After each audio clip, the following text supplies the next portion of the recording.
അതിന് കൃത്യമായൊരു ഡേറ്റ് പറയാൻ കഴിയില്ല. നമ്മുടെ കാലാവസ്ഥയിൽ വന്ന വലിയ വ്യതിയാനമാണ് അതിൻ്റെ കാരണം, എല്ലാവർക്കും അറിയാം.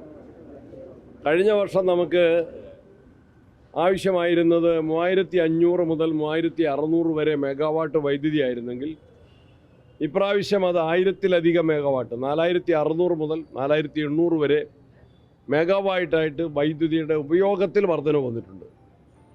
ഇലക്ട്രിക് വെഹിക്കിൾസ്, പുതിയ എയർ കണ്ടീഷനുകൾ, പുതിയ സ്ഥാപനങ്ങൾ, പുതിയ വീടുകൾ, അതുപോലെ പുതിയ ഉപകരണങ്ങളെല്ലാം വന്നതുകൊണ്ട് വൈദ്യുതിയുടെ ഉപയോഗത്തിൽ ഗണ്യമായ 1000 മെഗാവാട്ടിൻ്റെ വർധനവ് വന്നു. എന്നാൽ ഉൽപ്പാദനം കഴിഞ്ഞ വർഷം 45 ദശലക്ഷം യൂണിറ്റ് ആയിരുന്നെങ്കിൽ ഇപ്രാവശ്യം 17-18 ദശലക്ഷം യൂണിറ്റ് ആയിട്ടത് കുറഞ്ഞിട്ടുണ്ട്. കാരണം വെള്ളത്തിൻ്റെ ലഭ്യത വല്ലാതെ കുറഞ്ഞു. കഴിഞ്ഞ പ്രാവശ്യം നമ്മളുടെ ജലസംഭരണികളിലെ ജലനിരപ്പ് 60% ആയിരുന്നെങ്കിൽ ഇപ്രാവശ്യം അത് പകുതിയിൽ താഴെ 28% കുറഞ്ഞിട്ടുണ്ട്. അതുകൊണ്ട് ഉൽപ്പാദനത്തിലെ വലിയ കുറവ്, ഉപഭോഗത്തിലെ വലിയ വർധനവ്, ഇതാണ് പ്രതിസന്ധിയുടെ കാരണം.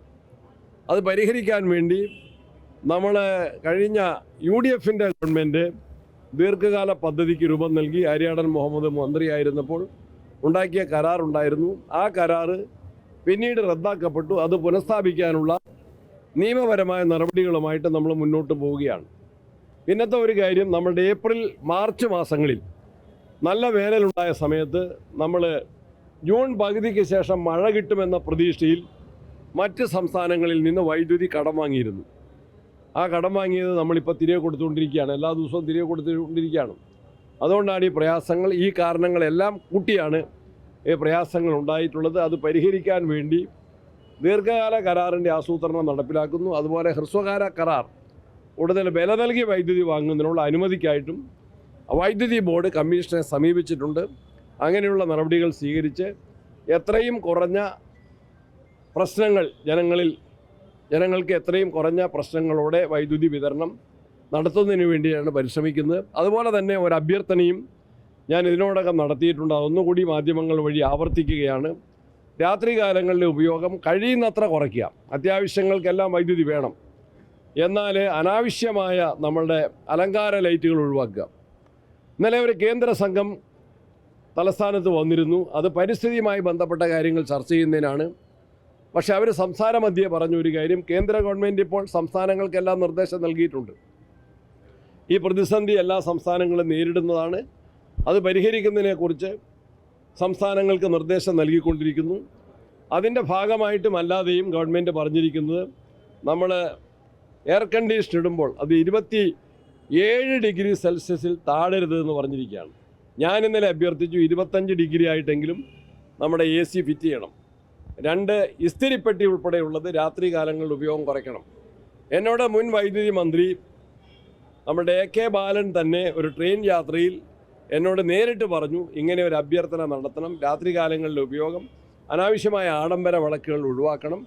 അതുപോലെ തന്നെ ഫാനും ലൈറ്റുകളുമെല്ലാം കുറഞ്ഞ വൈദ്യുതി ഉപയോഗത്തിന് ക്രമീകരിക്കാനുള്ള സംവിധാനത്തിലേക്ക് കടക്കണം. എല്ലാവരോടും ഞാൻ അഭ്യർത്ഥിക്കുകയാണ്. ജനങ്ങളുടെ പ്രയാസം മനസ്സിലാക്കുന്നു. ഇതിനോട് സഹകരിക്കാൻ എല്ലാവരോടും വളരെ വിനയത്തോടെ അഭ്യർത്ഥിക്കുകയാണ്.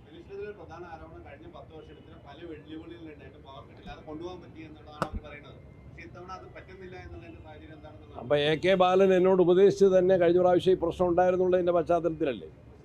ഞാൻ നിയമസഭയിൽ കൃത്യമായി റൂൾ 300 അനുസരിച്ചൊരു സ്റ്റേറ്റ്മെൻറ്റ് കൊടുത്തിരുന്നു.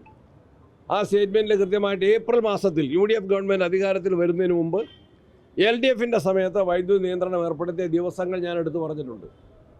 ഏപ്രിൽ അവസാനത്തിൽ ആ ഗവൺമെൻറ് നിർബന്ധിതമായിരുന്നു. അതുപോലെ ഞങ്ങൾ ഗവൺമെൻറ് വരുന്നതിന് മുമ്പ് മെയ് മാസം 10-11 തീയതികളിൽ കേരളത്തിൽ വൈദ്യുതി നിയന്ത്രണം ഉണ്ടായിരുന്നു. ഞാൻ സഭയിൽ രേഖാമൂലം പറഞ്ഞതാണ്, സഭയുടെ റെക്കോർഡിലുള്ളതാണ്. അന്നത്തെ മുഖ്യമന്ത്രി, ഇന്നത്തെ പ്രതിപക്ഷ നേതാവും ഉൾപ്പെടെയുള്ള ആളുകൾ കേട്ടതാണ്. അവരാരും അതിന് മറുപടി പറഞ്ഞിട്ടില്ല. ഏപ്രിൽ മാസത്തിലും മെയ് മാസത്തിൻ്റെ ആദ്യ പകുതിയിലും വൈദ്യുതി നിയന്ത്രണം ഉണ്ടായിരുന്നു. ഇന്നിപ്പോൾ പ്രത്യേക സാഹചര്യമാണ്. ഇത് ആരും പുതുതായിട്ടുണ്ടാക്കിയതല്ല. ആര്യാടൻ ഉണ്ടാക്കിയ എഗ്രിമെൻ്റ് നടപ്പിലാക്കിയിരുന്നെങ്കിൽ ഈ പ്രതിസന്ധി ഇത്ര രൂക്ഷമാകുമായിരുന്നില്ല. രാഷ്ട്രീയം പറയുകയാണെങ്കിൽ അതാണ് എൻ്റെ മറുപടി. അത് നമുക്ക് കൂടുതലായിട്ടുള്ള പ്രയാസം വരുന്നതുകൊണ്ടാണ് കൂടുതലായിട്ടുള്ള നിയന്ത്രണങ്ങൾ വരേണ്ടി വരും. അതൊരു പ്രധാനപ്പെട്ട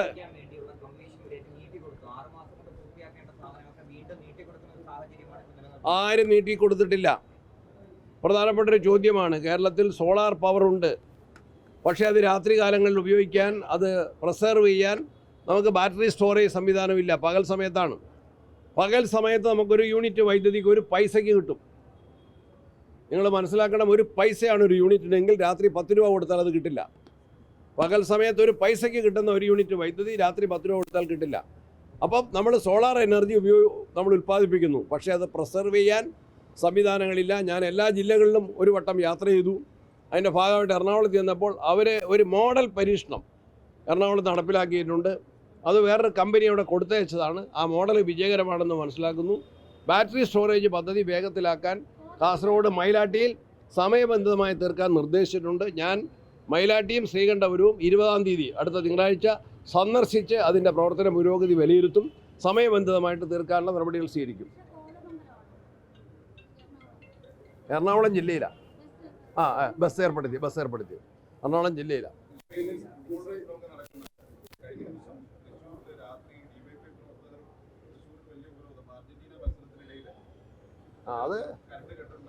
അത് ആരെയാ ഉപരോധിക്കേണ്ടതെന്ന് പരിശോധിക്കണം. അന്നത്തെ കരാറുണ്ടാക്കിയിരുന്നെങ്കിൽ, ആര്യാടൻ മുഹമ്മദ് ഏർപ്പെടുത്തിയ കരാറുണ്ടായിരുന്നെങ്കിൽ ഇത് വരില്ലായിരുന്നു.